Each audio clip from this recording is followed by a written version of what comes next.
Hola, soy Sofía, y mis padres ignoraron mi boda, pero me llamaron para interrogarme el día que compré mi primer auto de lujo. Se perdieron el momento más feliz de mi vida, pero no dudaron en exigir explicaciones sobre mi estado de cuenta. Es increíble cómo el silencio puede doler más que cualquier grito. ¿Alguna vez te has sentido invisible para las personas que más deberían verte? Antes de contarte los detalles de esa llamada que lo cambió todo, y la sorpresa que les preparé para esa supuesta reunión familiar, déjame un comentario diciéndome desde dónde me estás viendo y suscríbete al canal. Créeme, no querrás perderte lo que pasó cuando finalmente les mostré de dónde había salido el dinero. Todo comenzó una hora después de que mi esposo, Mateo, publicara una foto en Facebook. En ella salía yo, sonriendo de oreja a oreja, apoyada en el capó de un BMW de segunda mano, pero impecable. Era el símbolo de nuestro esfuerzo, de meses de trabajo hasta la madrugada. Pero cuando mi teléfono sonó y vi el nombre de mi madre, Elena, en la pantalla, un frío me recorrió la espalda. No era una llamada de felicitación. Su voz era cortante, desprovista de cualquier calidez.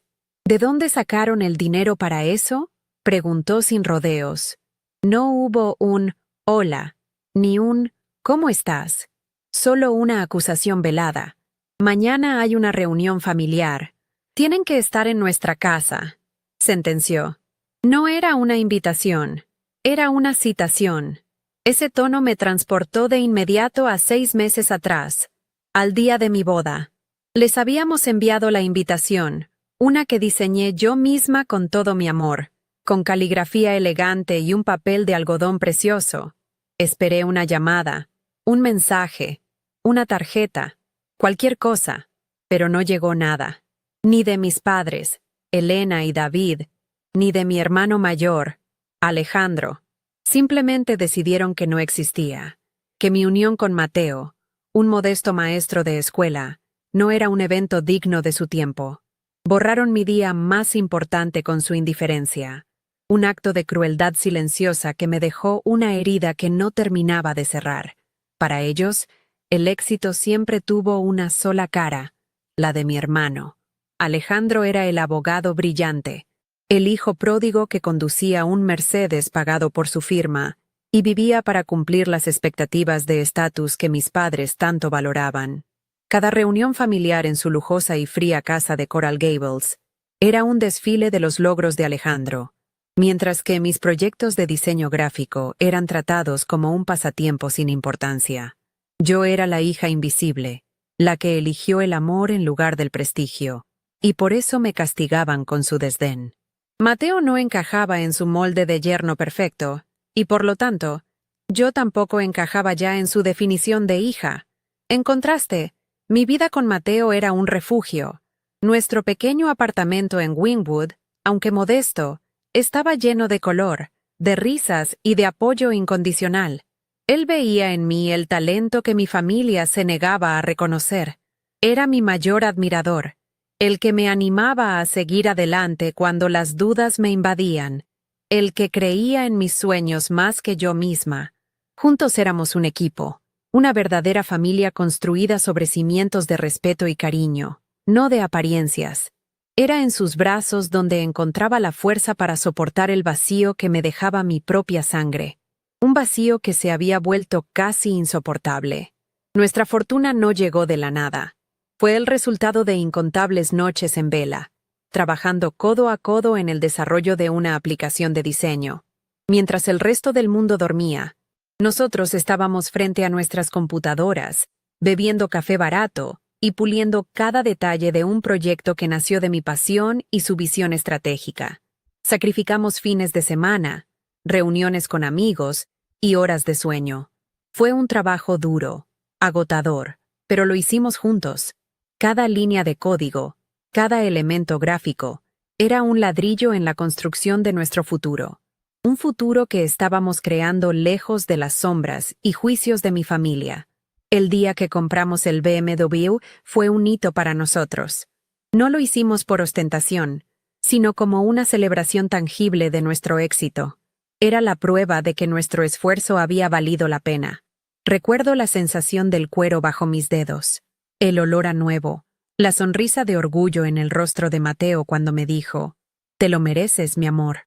Por eso posé para esa foto con tanta alegría. Era un momento nuestro. Un trofeo que representaba nuestra independencia y nuestra capacidad para triunfar por nuestros propios medios. Jamás imaginé que esa imagen, un simple instante de felicidad compartida, se convertiría en el detonante de una confrontación inevitable. Cuando colgué el teléfono con mi madre, el dolor inicial se transformó rápidamente en una ira fría y decidida. Miré a Mateo, que había escuchado toda la conversación, y vi en sus ojos el mismo fuego que sentía en mi interior. Ya no había tristeza, solo una claridad absoluta. Se habían perdido mi boda, pero ahora, de repente, exigían explicaciones sobre mi vida financiera. «¿Qué vamos a hacer?», me preguntó él, con la voz tranquila pero firme. Sabía que no estaba preguntando si debíamos ir. Estaba preguntando cómo íbamos a ponerle fin a esto, de una vez por todas. Fue en ese momento que la idea comenzó a tomar forma en mi mente. No iba a caer en su trampa. No iba a sentarme en su sofá de diseño a justificar mis logros, mientras ellos me juzgaban desde su pedestal de superioridad moral. «No vamos a discutir, Mateo», le dije, sintiendo cómo una nueva determinación se apoderaba de mí. «Vamos a ir, sí, pero no vamos a darles explicaciones. Vamos a darles una lección». Iba a presentarles la verdad de una manera tan elegante y contundente que no les quedaría más remedio que tragarse sus acusaciones. Esta no sería una reunión familiar. Sería mi declaración de independencia. Pasamos la noche casi en silencio, pero no era un silencio incómodo. Era el silencio de dos soldados preparándose para una batalla que sabían inevitable. Cada uno estaba perdido en sus pensamientos, pero nuestras manos permanecían entrelazadas. Un ancla en medio de la tormenta que se avecinaba. La euforia inicial de mi plan se había disipado, dejando en su lugar un nudo de ansiedad y una tristeza profunda y antigua. No estaba planeando una simple conversación. Estaba preparando el funeral de la relación que siempre quise tener con mi familia, y nunca tuve. Mateo, con su infinita paciencia, solo me miraba y asentía, dándome el espacio que necesitaba para armarme de valor. Él entendía que esto era algo que yo tenía que enfrentar, pero me dejó claro que no lo haría sola. Su presencia era mi escudo. Mientras intentaba dormir, mi mente no dejaba de reproducir una escena de meses atrás. Recuerdo haber ido a casa de mis padres, emocionada, para mostrarles el diseño final de mi invitación de boda. La había creado con tanto esmero. Cada trazo, cada color, era un reflejo de mi amor por Mateo y de la esperanza que aún albergaba de que ellos lo vieran. Mi madre, Elena, la tomó con la punta de sus dedos, como si temiera contagiarse de algo. «Está bonito, Sofía, aunque un poco simple, ¿no crees?», dijo, dejando la tarjeta sobre una pila de correos sin importancia. No preguntó por los detalles, ni por el lugar, ni por la fecha. Simplemente la descartó. En ese momento, sentí cómo una pequeña parte de mí se rompía.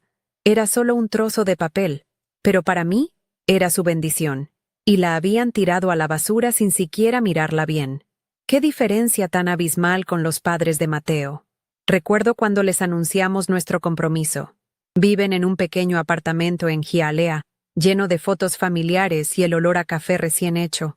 Su madre nos abrazó con lágrimas en los ojos, y su padre no paraba de darle palmadas en la espalda a Mateo, diciéndole lo orgulloso que estaba. No tenían dinero ni estatus, pero nos ofrecieron lo único que importaba, un amor incondicional y una alegría genuina por nuestra felicidad. Esa noche comimos arroz con pollo en su pequeña cocina y nos sentimos las personas más ricas del mundo. Esa calidez, esa aceptación, era un tesoro que mi familia, con toda su riqueza material en Coral Gables, nunca podría comprar. Era un contraste doloroso que me recordaba constantemente lo que me estaba perdiendo. Al día siguiente, condujimos hacia la casa de mis padres en el BMW que había causado todo este revuelo. A medida que dejábamos atrás las calles vibrantes y llenas de arte de Wynwood, y nos adentrábamos en las avenidas perfectamente podadas y silenciosas de Coral Gables, Sentía que entraba en un mundo ajeno. Cada mansión impecable, cada auto de lujo estacionado en la entrada, era un recordatorio de los valores que regían la vida de mi familia. Era un mundo de apariencias, donde el éxito se medía en metros cuadrados y caballos de fuerza. Vi pasar un Mercedes idéntico al de mi hermano Alejandro y sentí una punzada de amargura. Para ellos, yo solo había empezado a existir el día que mi éxito se materializó en algo que ellos podían entender: un coche caro. Cuando llegamos, la casa se erigía como siempre, imponente, moderna y fría. Parecía más una galería de arte que un hogar. Mi madre nos recibió en la puerta con una sonrisa tensa que no llegaba a sus ojos. No hubo abrazo, solo un gesto con la mano para que pasáramos.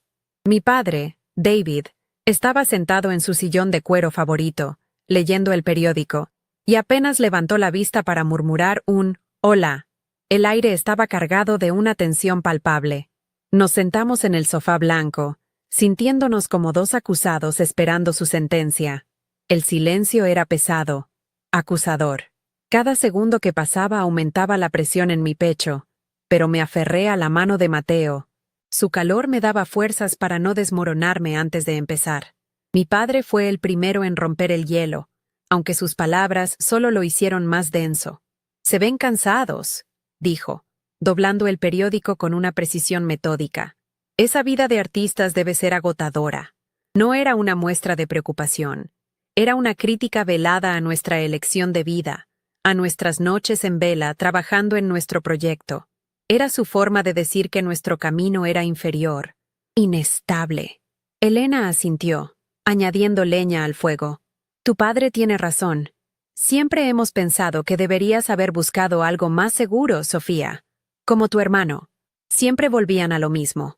La comparación constante con Alejandro, el estándar de oro con el que yo nunca podría competir.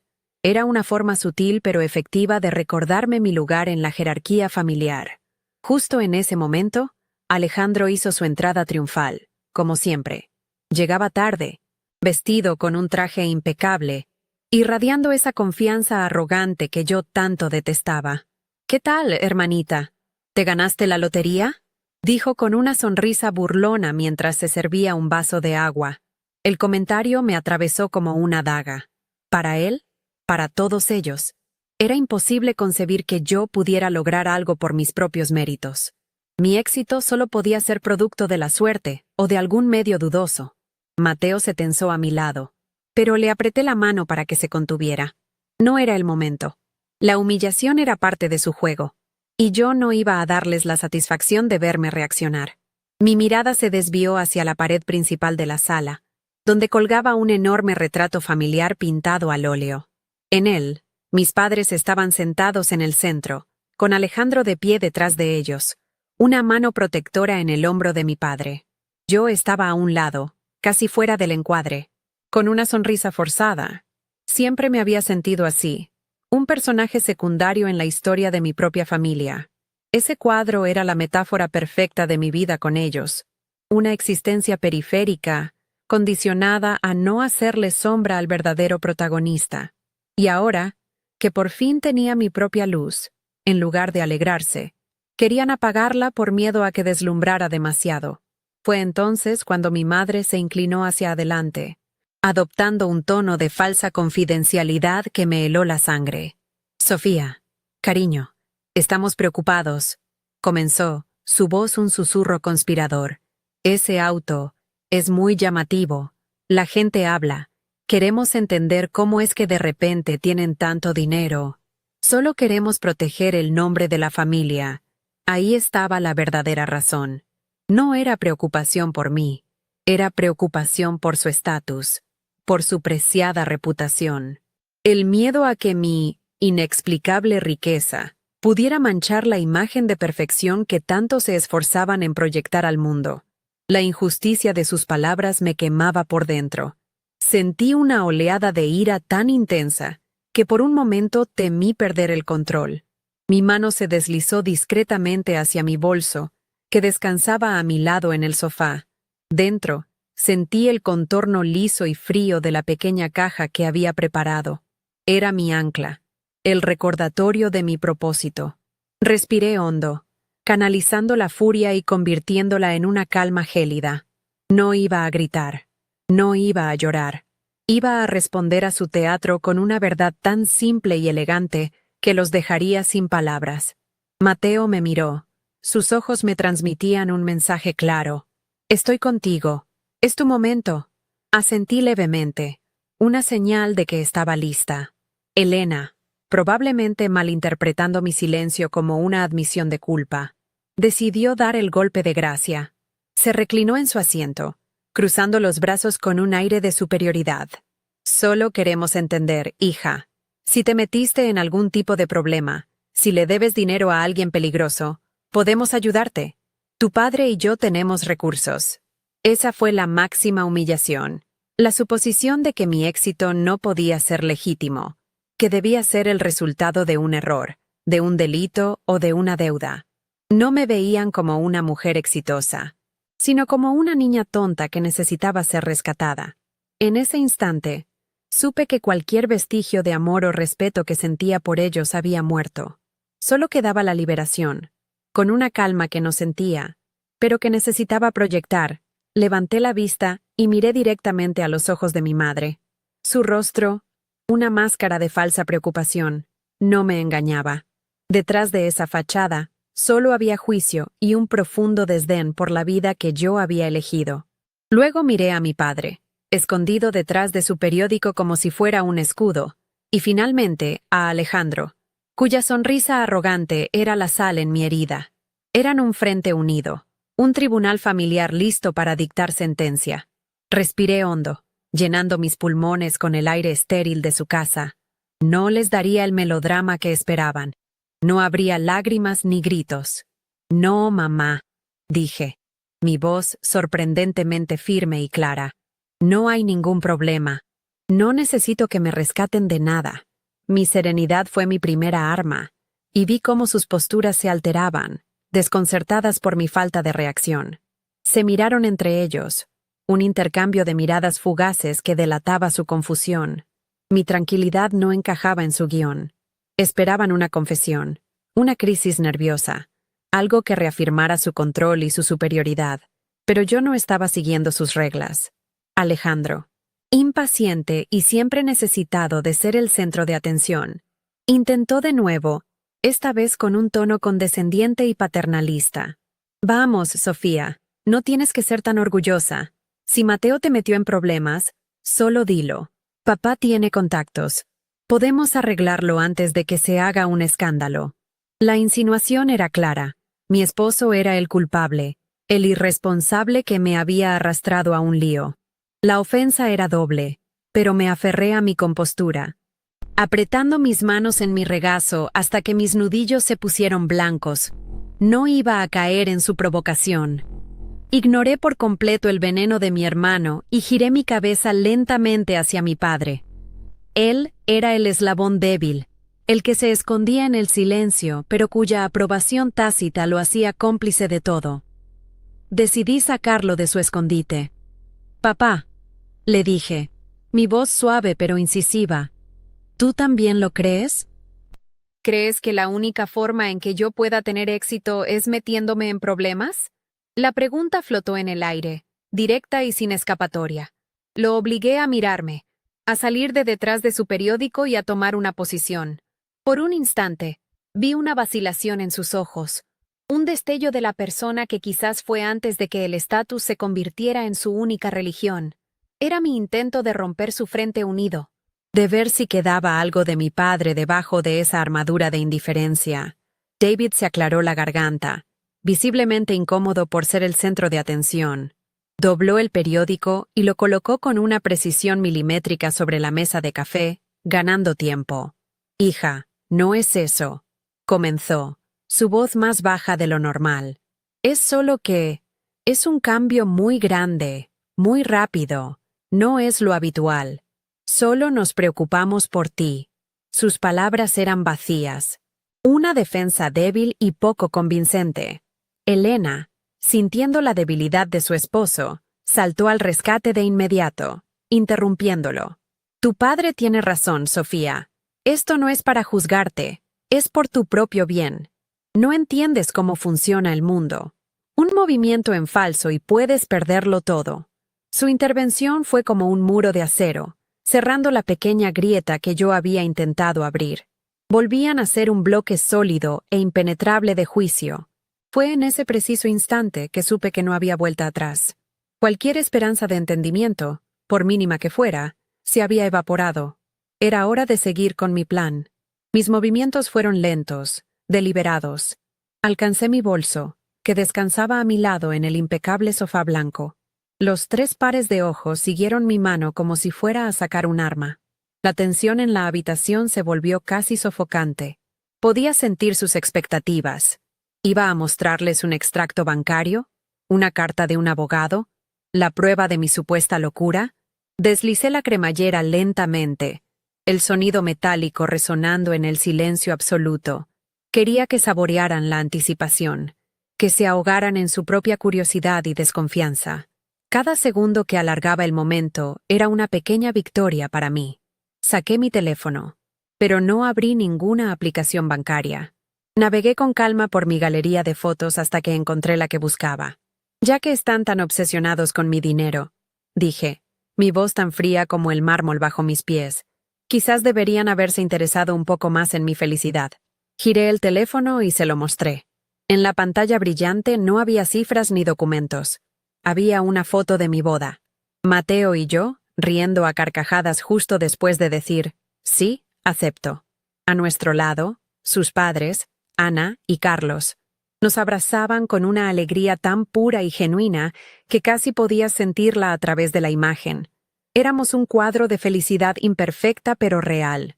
Un mundo de calidez y amor que contrastaba brutalmente con la fría opulencia de esa sala. El efecto fue inmediato y devastador. Vi un espasmo de algo parecido a la culpa cruzar el rostro de mi madre antes de que lo reemplazara con una máscara de irritación.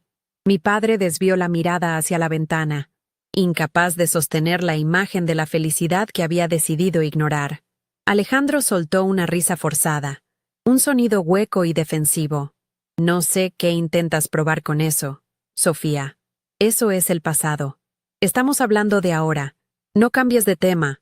Pero ya era tarde. Yo había cambiado el tema.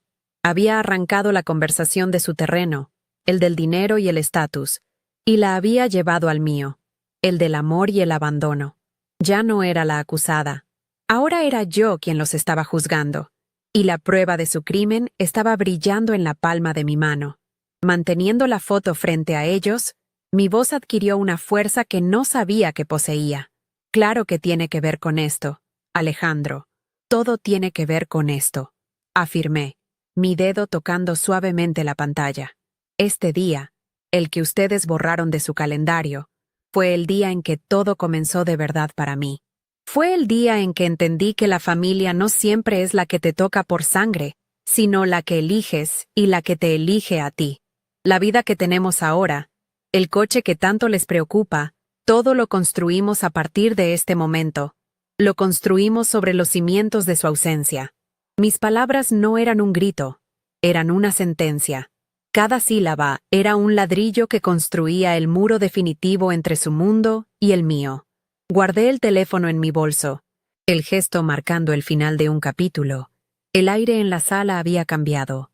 La arrogancia había sido reemplazada por una incómoda incertidumbre. Pero tienen razón, concedí, cambiando de táctica una vez más para mantenerlos desequilibrados. El propósito de esta reunión era hablar de dinero, ¿no es así? Querían saber de dónde salió, cómo lo conseguimos. Mi mano volvió a hundirse en el bolso, esta vez buscando un objeto diferente. Mis dedos rozaron la superficie lisa y fría de la pequeña caja de diseño que había preparado. Sentí su peso, el peso de mi libertad. La atención de mi familia se centró de nuevo en mi bolso, su curiosidad ahora mezclada con una pizca de temor. La tensión había vuelto, pero esta vez, yo la controlaba por completo. No saqué la caja de inmediato. Dejé que el suspense se cocinara a fuego lento en el silencio opresivo de la sala. Los miré a los tres, uno por uno, sosteniendo su mirada por un par de segundos. asegurándome de que tenía su completa e indivisa atención. Todo lo que quieren saber, toda la explicación que exigen, está aquí, dije, dando una suave palmada a mi bolso. Pero antes de que les muestre la prueba irrefutable de nuestro éxito, la verdad que tanto anhelan conocer, quiero que me respondan una última pregunta, y quiero que sean sinceros, por una vez en la vida. Hice una pausa dramática, dejando que mis palabras resonaran en el espacio. El escenario estaba listo. La confrontación final estaba a punto de comenzar, y yo tenía el guión en mis manos. Mi pregunta flotó en el aire, pesada y afilada. ¿Qué habría pasado si, en lugar de un BMW, la foto que hubiéramos publicado fuera la de la ecografía de nuestro primer hijo? Habrían llamado con la misma urgencia. ¿Habrían convocado una reunión familiar para exigir explicaciones? Los miré fijamente, desafiándolos a responder, a revelar la verdadera naturaleza de sus valores. Quería que lo dijeran en voz alta, que admitieran que una vida nueva, mi felicidad, mi futuro como madre, valía menos para ellos que un objeto de lujo. Quería que se ahogaran en la fealdad de su propia respuesta, porque sabía, con una certeza que me dolía en el alma, ¿cuál sería? La pregunta no era para obtener información, era para que ellos mismos escucharan la verdad de sus prioridades. Una verdad que yo ya conocía demasiado bien. El silencio que siguió fue más elocuente que cualquier palabra. Elena frunció los labios, un gesto de desdén que conocía desde mi infancia. Eso es una pregunta ridícula y manipuladora, Sofía, espetó, su voz recuperando el filo de la irritación. Una cosa no tiene nada que ver con la otra. Estamos hablando de decisiones financieras serias, no de sentimentalismos. Mi padre, como siempre, evitó mi mirada, concentrándose en un punto inexistente en la alfombra persa. Alejandro soltó una risa corta y amarga. Siempre tan dramática, hermanita. Obviamente nos habríamos alegrado, pero eso no paga las cuentas, ¿verdad? Sus respuestas, tan predecibles y tan crueles, fueron el último clavo en el ataúd de la esperanza. No había nada que salvar. Confirmaron, sin la menor vacilación, que su lenguaje era el del dinero. Y yo, finalmente, estaba lista para hablarles en el único idioma que entendían. Fue en ese momento que la última hebra de duda se rompió dentro de mí. Ya no sentía dolor, ni rabia, solo una calma extraña y liberadora. Era la serenidad que llega cuando aceptas una verdad inmutable. Dejé de verlos como la familia que deberían haber sido, y los vi como lo que eran. Extraños con los que compartía un lazo de sangre, pero nada más. Extraños que me habían juzgado, minimizado y abandonado. Y yo ya no necesitaba su aprobación, su comprensión, ni su amor. Con esa certeza anclada en mi corazón, metí la mano en mi bolso por última vez. Mis dedos encontraron la caja, su superficie de madera de nogal pulida, suave y fría al tacto. Era una pieza que yo misma había diseñado, con un discreto grabado de una flor de loto en la tapa, un símbolo de renacimiento. Con un movimiento lento y deliberado, saqué la caja y la coloqué en el centro de la mesa de cristal. El sonido de la madera contra el vidrio fue un golpe seco y definitivo que resonó en la sala silenciosa. Era pequeña, elegante, una obra de arte en miniatura que contrastaba violentamente con la fría y ostentosa decoración del salón. Era un pedazo de mi mundo, de mi talento, plantado en medio del suyo. Los tres se inclinaron instintivamente hacia adelante, sus ojos fijos en el objeto, sus rostros una mezcla de curiosidad, desconfianza y una creciente ansiedad. Dejé que la miraran, que se preguntaran qué contenía. Dejé que el misterio los consumiera, dándoles una pequeña dosis de la incertidumbre con la que yo había vivido durante años, siempre preguntándome qué tenía que hacer para ser suficiente para ellos. Querían una explicación, dije, mi voz tranquila pero resonante. Querían entender el origen de mi inexplicable riqueza. Se perdieron el origen de mi felicidad, pero no voy a permitir que se pierdan esto. Apoyé la punta de mis dedos sobre la tapa grabada, sintiendo las líneas de la flor de loto bajo mi piel. Esta caja no contiene una disculpa, no contiene una justificación, contiene una verdad, la verdad sobre la hija que nunca se molestaron en conocer y la mujer en la que me convertí a pesar de ustedes. Y una vez que la abra, esta conversación y nuestra relación tal como la conocen, habrá terminado para siempre. Cada palabra era una promesa, un juramento que me hacía a mí misma. Estaba trazando una línea en la arena, y sabía que una vez que la cruzara, no habría vuelta atrás. Mientras mi mano reposaba sobre la caja, un recuerdo fugaz y doloroso brilló en mi mente. Tenía 17 años y le había mostrado a mi padre mi primer portafolio de diseño, lleno de bocetos y proyectos de la escuela. Él lo había hojeado con indiferencia, con la misma expresión ausente que tenía ahora. «Está lindo, mija», me dijo, devolviéndomelo sin siquiera mirarme a los ojos. «Es un buen pasatiempo, pero tienes que pensar en una carrera de verdad, como tu hermano».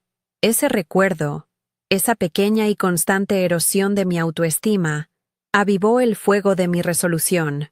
Este pasatiempo había construido mi imperio. Esta caja, producto de mi talento despreciado, era la prueba, y él iba a ser testigo de ello. Mateo, que había permanecido en un silencio de apoyo incondicional a mi lado, deslizó su mano por mi espalda y la apoyó suavemente en mi hombro. No dijo nada, no necesitaba hacerlo. Su tacto era un ancla, un recordatorio de que no estaba sola en esa sala hostil. Su calor me infundió la última dosis de valor que necesitaba. Él era mi familia, mi socio, mi testigo. Su presencia silenciosa gritaba más fuerte que todas las acusaciones de ellos juntos. Me recordó que mi valor no estaba contenido en esa caja, ni dependía de su reacción. Mi valor estaba en el amor que habíamos construido juntos, en el respeto mutuo y en la vida que habíamos creado desde cero, lejos de sus sombras. La tensión se volvió insoportable para Alejandro. Su fachada de control se resquebrajó, revelando al niño impaciente y mimado que siempre había sido. «Basta ya de tanto teatro, Sofía», exclamó, su voz subiendo de tono. «¿Qué pretendes con esto? Abre la maldita caja de una vez o la abro yo». Hizo un amago de levantarse, su rostro enrojecido por la frustración. Para él, acostumbrado a tener siempre el control, a ser el centro del universo familiar, mi serenidad y mi dominio de la situación eran una afrenta intolerable. Su arrebato fue el catalizador final. Me demostró que no eran capaces de la más mínima introspección, solo de la exigencia y la prepotencia. La falsa sonrisa de mi madre se desvaneció, reemplazada por una mueca de genuina aprensión. «Alejandro, cálmate», le dijo, aunque su propia voz temblaba ligeramente. Miró la caja como si fuera una bomba a punto de estallar. Mi padre, finalmente, parecía haber despertado de su letargo. Sus ojos iban de la caja a mi rostro, una chispa de algo que no pude descifrar. Quizás miedo, quizás arrepentimiento, brillando en ellos. Había logrado romper su frente unido. Los tenía exactamente donde quería. Desequilibrados, expectantes, y por primera vez en mi vida, sin ningún poder sobre mí. El control absoluto de la narrativa estaba en mis manos. Lentamente, levanté la mirada del rostro furioso de mi hermano y la posé de nuevo en mis padres. No había odio en mis ojos, solo una finalidad tranquila, la aceptación de un final inevitable. «Tienes razón, Alejandro. Se acabó el teatro», dije, mi voz tan firme como el acero, con una exhalación lenta, que se llevó consigo años de dolor y de anhelo. Mis dedos se cerraron sobre el borde de la tapa de la caja de nogal. Sentí la delicada resistencia del pequeño imán que la mantenía cerrada. El momento había llegado. El clímax de mi propia historia estaba a punto de desplegarse sobre esa fría mesa de cristal, y sabía que el silencio que seguiría sería el sonido más liberador que jamás escucharía. Con un chasquido suave y definitivo, el imán cedió y la tapa de la caja se levantó. El sonido, aunque mínimo, pareció retumbar en el silencio sepulcral de la sala. Todos los ojos estaban fijos en mis manos, en el oscuro interior de la caja. No me apresuré. Quería que este momento se grabara a fuego en su memoria, que fuera la imagen que los atormentara en sus noches de insomnio. Mi primer movimiento fue sacar un trozo de cartulina gruesa, de color marfil, con una caligrafía elegante que yo misma había diseñado con tanto amor hacía meses. La deslicé sobre la superficie de cristal de la mesa, empujándola suavemente hacia el centro. Era nuestra invitación de boda, la prueba física de la felicidad que habían decidido que no merecía su tiempo, el símbolo del día en que me abandonaron en el altar de mi propia vida. La reacción fue un desconcierto palpable. Mi madre frunció el ceño, como si intentara entender la lógica de un rompecabezas cuyas piezas no encajaban en su mundo. «¿Qué es esto?» «Un chiste», murmuró, su voz teñida de una incredulidad casi ofensiva. Alejandro soltó una risa nerviosa, un sonido hueco que no logró enmascarar su incomodidad. «Realmente no es el momento para sentimentalismos, Sofía», dijo, agitando una mano con desdén. Mi padre, sin embargo, no dijo nada. Sus ojos se clavaron en la tarjeta, en nuestros nombres entrelazados por una delicada guirnalda de olivo que yo había dibujado.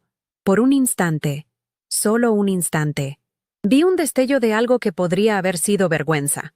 Una sombra de arrepentimiento que cruzó su rostro antes de que la máscara de indiferencia volviera a su lugar. No entendían. Todavía no. «Esto», dije, mi voz tranquila pero cortante como el borde del cristal sobre el que descansaba la invitación, «es el acta de fundación de nuestra familia. El documento original, el que ustedes declararon nulo y sin valor con su silencio». Dejé que las palabras flotaran en el aire, que se asentaran sobre ellos como una fina capa de polvo. Luego, volví a meter la mano en la caja. Esta vez saqué un pequeño fajo de papeles, doblados con precisión. Los coloqué al lado de la invitación. «Y continué, desdoblando el primer documento, es el acta constitutiva de nuestra empresa, la que fundamos en las noches en que ustedes dormían plácidamente, creyendo que yo solo tenía un pasatiempo. El nombre de nuestra compañía, Lotus Designs LLC, estaba impreso en negrita en la parte superior. Mi talento, mi pasión, ahora tenía un nombre legal, una entidad que ellos no podían menospreciar.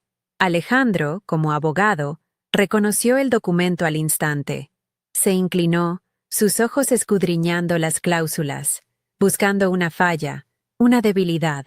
Vi la confusión transformarse en una especie de respeto a regañadientes, que rápidamente se convirtió de nuevo en desdén. «Felicidades. Tienes una pequeña empresa». «¿Y eso qué prueba?», espetó, intentando recuperar el control de la conversación. Pero yo aún no había terminado. Debajo de los papeles de la Constitución, había una última hoja, doblada en 3 partes. La tomé con la punta de los dedos, como si fuera algo sagrado. Era el golpe de gracia, la pieza final que haría que todo su mundo de juicios y suposiciones se viniera abajo como un castillo de naipes.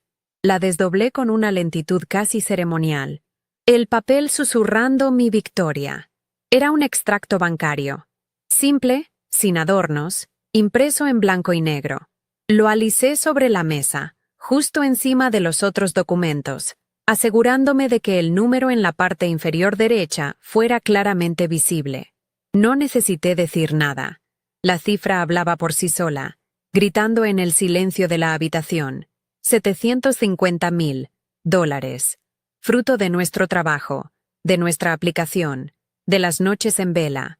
El dinero que tanto les preocupaba, que asumían provenía de fuentes turbias o de deudas peligrosas, estaba allí, limpio, legal y abrumadoramente real. Era la prueba irrefutable de que el pasatiempo de la hija invisible valía más de lo que ellos probablemente verían en mucho tiempo. Era la materialización de cada crítica, cada comparación, cada gesto de desdén que me habían lanzado a lo largo de mi vida. El silencio que siguió fue diferente. Ya no era tenso. Era un silencio roto, hueco. Fue como si una bomba de sonido hubiera detonado en la sala, dejando a todos sordos y aturdidos. Vi cómo el color desaparecía del rostro de mi madre. Sus labios se separaron ligeramente, pero no salió ningún sonido. Se quedó mirando el papel, su máscara de superioridad hecha añicos, revelando a una mujer pequeña y desconcertada. Mi padre se quitó las gafas lentamente, como si no pudiera creer lo que veía, y las limpió con un pañuelo. Un gesto inútil para aclarar una verdad que ya era cegadora. Pero la reacción más satisfactoria fue la de Alejandro. Su arrogancia se derritió como cera. Su rostro se contrajo en una mueca de pura e innegable envidia. El hijo pródigo, el estándar de oro, acababa de ser superado, y lo sabía. Con la calma de quien acaba de ganar una guerra sin disparar un solo tiro, me puse de pie. Mateo se levantó conmigo. Su mano encontró la mía, un gesto de unidad y de cierre. Los miré a los tres, a esas figuras congeladas en su propia conmoción, y pronuncié las palabras que había estado ensayando en mi mente durante las últimas 24 horas. No les interesó el día más importante de mi vida, dije, mi voz resonando con una claridad absoluta. Pero sí les interesa el estado de mi cuenta. Aquí está la fuente de mi riqueza, el trabajo duro que nunca notaron, la pasión que siempre ridiculizaron. Esta reunión no era un interrogatorio, era una despedida de la hija que creían tener, de la niña que siempre esperó una migaja de su aprobación. Dejé los papeles sobre la mesa, la invitación de boda, el acta de la empresa y el extracto bancario. Mi historia completa, en 3 actos, para que la contemplaran. Eran mis regalos de despedida, la prueba de su fracaso y la evidencia de mi triunfo. No me llevé nada.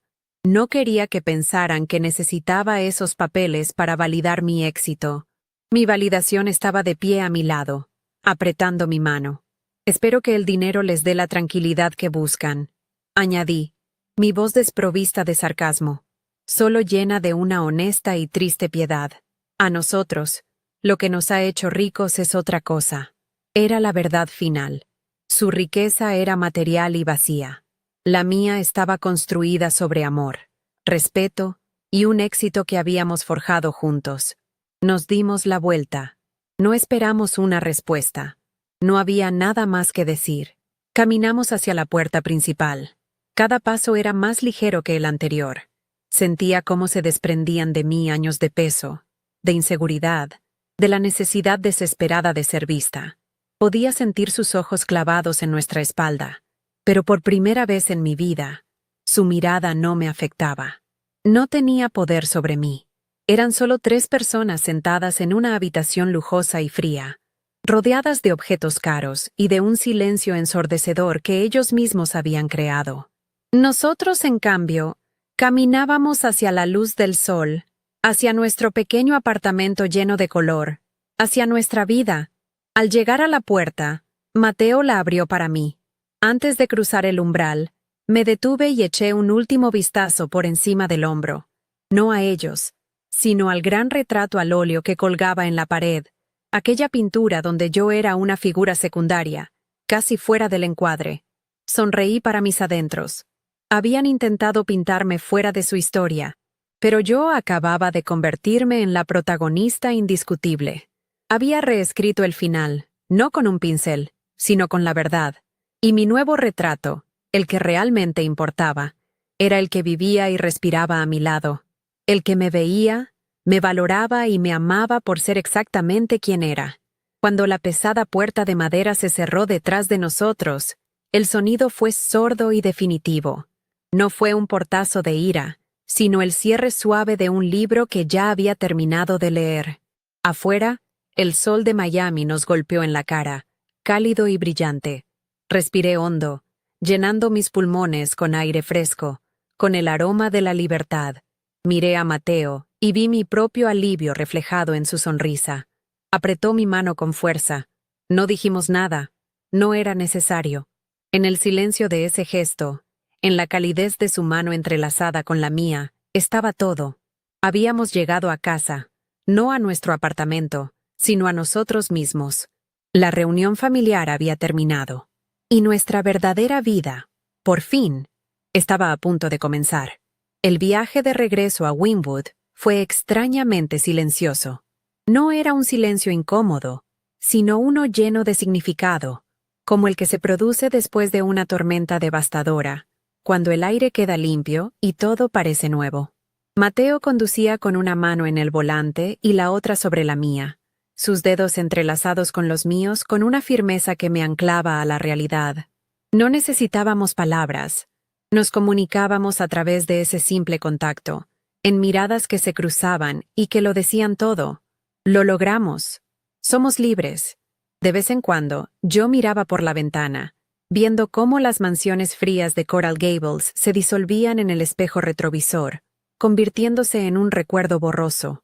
Cada kilómetro que nos alejaba de esa casa era un paso más hacia nuestra verdadera vida, una vida que ya no estaría definida por sus expectativas, sino exclusivamente por las nuestras. Cuando llegamos a nuestro pequeño apartamento, se sintió diferente. Ya no era solo un refugio contra el mundo exterior, era nuestro reino, la sede de nuestro imperio. El desorden creativo, los lienzos apoyados contra la pared, el olor a café y a pintura, todo se sentía como un testimonio de quiénes éramos realmente. Esa noche no celebramos con champán ni con una cena elegante. Simplemente pedimos pizza y nos sentamos en el suelo de nuestra sala, rodeados de los bocetos de nuestros próximos proyectos. Por primera vez, ese espacio no se sentía como una solución temporal en el camino hacia algo más grande. Se sentía como el centro de nuestro universo. Habíamos salido de esa jaula de oro y habíamos regresado a nuestro nido. Un lugar donde el éxito no se medía en metros cuadrados, sino en la cantidad de risas que llenaban el aire. A la mañana siguiente, con la luz del sol entrando a raudales por la ventana, realicé el primer acto tangible de mi nueva independencia. Tomé mi teléfono, el mismo dispositivo que había recibido la llamada acusatoria de mi madre, y abrí mi lista de contactos.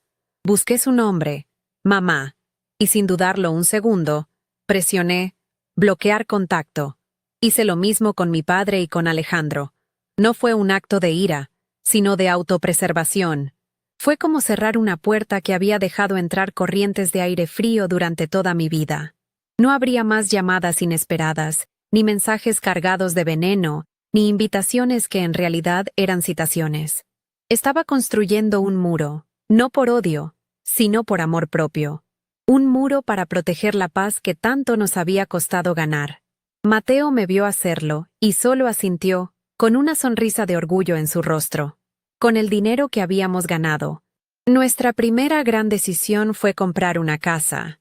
No en Coral Gables, ni en ningún lugar que se le pareciera. Encontramos una hermosa casa de estilo bungalow en Coconut Grove, con un gran patio trasero lleno de mangos y un estudio con luz natural perfecta para que yo trabajara. Era una casa con alma, con historia, un lugar donde podíamos echar raíces y ver crecer a nuestra familia. Durante el proceso de cierre, recuerdo haber firmado los documentos con una sensación de vértigo y poder. Cada firma era una reafirmación de nuestra autonomía. Estábamos construyendo nuestro futuro con los ladrillos que ellos habían despreciado. Ese BMW de segunda mano no fue el final de la historia. Fue solo el vehículo que nos llevó a nuestro verdadero hogar. Pasaron las semanas, y luego los meses. El silencio de mi familia fue absoluto. No hubo correos electrónicos, ni intentos de contactarme a través de amigos, ni apariciones sorpresa en nuestra puerta. Al principio, una pequeña parte de mí, la niña que aún vivía en mi interior, esperaba una reacción, una explosión, algo que demostrara que mi partida les había importado. Pero el silencio fue su respuesta, y con el tiempo, entendí que era el mejor regalo que podían haberme hecho. Su indiferencia, que antes me hería, ahora era mi escudo. Al no luchar, al no intentar recuperarme, me confirmaron que yo nunca había sido parte de su club exclusivo. Su silencio no era un castigo para mí, era la admisión de su propia derrota. Habían perdido el control, y sin él, no sabían cómo funcionar. El único que rompió el silencio fue Alejandro, unos 6 meses después. No fue una llamada, sino un correo electrónico frío y corporativo. El asunto decía, oportunidad de inversión. En el texto, sin ningún saludo personal, me hablaba de un nuevo fondo de inversión de alto riesgo que su firma estaba promoviendo y sugería que sería prudente diversificar mis ganancias inesperadas. No había una disculpa, ni una pregunta sobre cómo estaba. Solo un intento torpe y arrogante de volver a insertarse en mi vida a través del único lenguaje que conocía, el dinero. Leí el correo, sentí una punzada de lástima por él y lo moví a la papelera sin responder. Nuestra conversación había terminado en aquella sala de estar. No había nada más que negociar. Su estatus final para mí era el de un mal recuerdo, un contacto de negocios fallido. Nunca volví a ver a mis padres en persona. Años después, una prima lejana publicó una foto en Facebook de una gala benéfica. Allí estaban, Elena y David, sonriendo a la cámara, perfectamente vestidos, luciendo exactamente iguales que siempre. Parecían estatuas de cera en su propio museo de apariencias. Al ver la foto, no sentí dolor ni rabia. No sentí nada. Eran como personajes de una película que había visto hace mucho tiempo. Su arco en mi historia había concluido. Permanecerían para siempre en su mansión de Coral Gables, contando los éxitos de Alejandro a quien quisiera escucharlos, ignorando por completo el universo de felicidad que su hija había construido sin ellos. Su castigo no fue mi ausencia, sino su propia incapacidad para sentir la verdadera riqueza. Mi relación con Mateo, por otro lado, floreció de una manera que nunca hubiera imaginado. Superar esa prueba juntos nos unió de forma indestructible. Nos convertimos en un equipo aún más sólido, socios en los negocios y en la vida. En nuestro nuevo hogar, construimos no solo una empresa exitosa, sino una familia. Tuvimos 2 hijos, un niño y una niña, que crecen rodeados del amor incondicional que a mí me fue negado. Los padres de Mateo, Ana y Carlos, se convirtieron en los abuelos que mis hijos merecían, llenando nuestra casa con su calidez, su risa y su delicioso arroz con pollo.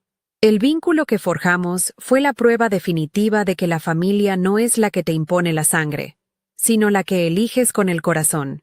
A veces, cuando trabajo hasta tarde en mi estudio, mi mirada se posa sobre la pequeña caja de nogal que descansa en una de mis estanterías. Ya no contiene documentos ni extractos bancarios. Ahora guarda la primera foto que nos tomamos con nuestro hijo, el primer mechón de pelo de nuestra hija. Dejó de ser un arma de confrontación para convertirse en un cofre de tesoros. Ya no es un símbolo de una despedida, sino del comienzo de todo lo que realmente importa. La hija invisible que se sentaba en el borde de un retrato familiar se había ido para siempre. En su lugar, había una mujer, una esposa, una madre y la dueña de su propio destino, pintando su propia obra maestra, una llena de colores vibrantes y de un amor que ninguna cantidad de dinero podría jamás comprar. Hoy, después de tanto tiempo, entiendo que lo que sucedió en esa sala no fue una victoria sobre mi familia, sino una victoria sobre la versión de mí misma que creía necesitar su aprobación para existir. La verdadera libertad no llegó cuando les mostré el extracto bancario. Llegó en el momento en que me di cuenta de que su opinión ya no tenía el poder de definirme. Aprendí que el valor de una persona no se mide por el reconocimiento que recibe, sino por la integridad con la que construye su propia vida, ladrillo a ladrillo, incluso cuando nadie está mirando, e incluso cuando los que deberían estar aplaudiendo eligen darle la espalda. Esa fue la lección más importante y liberadora de todas. Mi valía nunca estuvo en debate, solo mi percepción de ella. La ironía de mi historia, la que encapsula el título de este capítulo de mi vida, es dolorosamente simple. Se perdieron mi boda, pero me llamaron por un auto. Se ausentaron del evento que celebraba el amor, el compromiso y la felicidad, pero exigieron una audiencia por un objeto que representaba el dinero y el estatus. Esto me enseñó que hay personas que solo pueden ver el mundo a través de un filtro de valor material. No es que no quisieran verme feliz, es que eran incapaces de reconocer la felicidad si no venía con una etiqueta de precio que ellos pudieran entender y respetar. Y cuando vives para la aprobación de gente así, te condenas a ti mismo a una vida de perseguir metas que nunca llenarán tu alma. Solo sus expectativas. La verdadera riqueza, la que he llegado a conocer, no hace ruido. No se estaciona en la entrada para impresionar a los vecinos. La verdadera riqueza es el sonido de la risa de mis hijos en el patio trasero. Es la mano de Mateo encontrando la mía en la oscuridad del cine. Es la satisfacción de ver un proyecto, nacido de mi propia mente y de mi propio esfuerzo, cobrar vida y ayudar a otros. Es la paz de saber que mi hogar es un puerto seguro, no un escenario para impresionar. Mi familia me enseñó, a través de su ausencia, la diferencia fundamental entre tener un alto costo de vida y tener una vida de alto valor. Yo elegí la segunda, y es una moneda que nunca se devalúa. Y quiero preguntarte a ti, que estás escuchando esto. ¿Quién en tu vida está midiendo tu valor con la regla equivocada? ¿Estás esperando la aprobación de alguien que solo celebra tus autos, pero que es ciego a tus bodas? Detente un momento y piensa en los logros de los que estás más orgulloso. Esos que no se pueden poner en un currículum ni en una cuenta bancaria. Esas son las joyas de tu corona. No permitas que nadie, ni siquiera las personas que se supone que deben amarte más, te convenzan de que esas joyas no tienen valor. Tu historia, tu esfuerzo silencioso, tu capacidad de amar y de construir. Eso es tu verdadero patrimonio. Dejar ir a mi familia fue la decisión más difícil y dolorosa de mi vida. Fue un duelo. Lloré por la madre que nunca tuve, por el padre que no supo defenderme, y por el hermano con el que nunca tuve una conexión real. Romper esos lazos se sintió como una amputación, pero a veces, para salvar el resto de tu cuerpo, de tu alma, tienes que dejar ir la parte que está enferma, y una vez que la herida cicatriza, te das cuenta de que puedes caminar más ligero, que puedes correr hacia tu futuro sin arrastrar un peso muerto que te impedía avanzar. La sanación es posible, pero casi siempre requiere el coraje de elegirte a ti primero. Al final, mi historia no es sobre el dinero o la venganza. Es sobre el poder de definir tu propio éxito. Es sobre entender que no puedes obligar a nadie a ver tu luz, pero puedes elegir brillar tan intensamente que su oscuridad ya no te afecte. Eres el autor, el director y el protagonista de tu propia vida. No entregues el guión a nadie que no entienda el valor de tu personaje. Rodéate de personas que lean tus borradores con amor, que te ayuden a editar tus errores con compasión y que aplaudan en el estreno de cada nuevo capítulo de tu vida, sin importar si es un éxito de taquilla o una pequeña obra de arte independiente. Si mi experiencia resonó contigo, si alguna vez te has sentido invisible o juzgado por las personas equivocadas, quiero que sepas que tu historia importa. Deja un comentario contándome cómo has encontrado tu propia fuerza o cómo estás luchando por encontrarla. Leeré cada una de sus historias, porque en ellas nos encontramos a nosotros mismos. Y si crees en el poder de reescribir nuestro propio destino, suscríbete al canal. Juntos podemos seguir compartiendo estas verdades y recordarnos que el aplauso más importante siempre vendrá desde adentro. Gracias por escucharme y por ser parte de la familia que sí elegimos.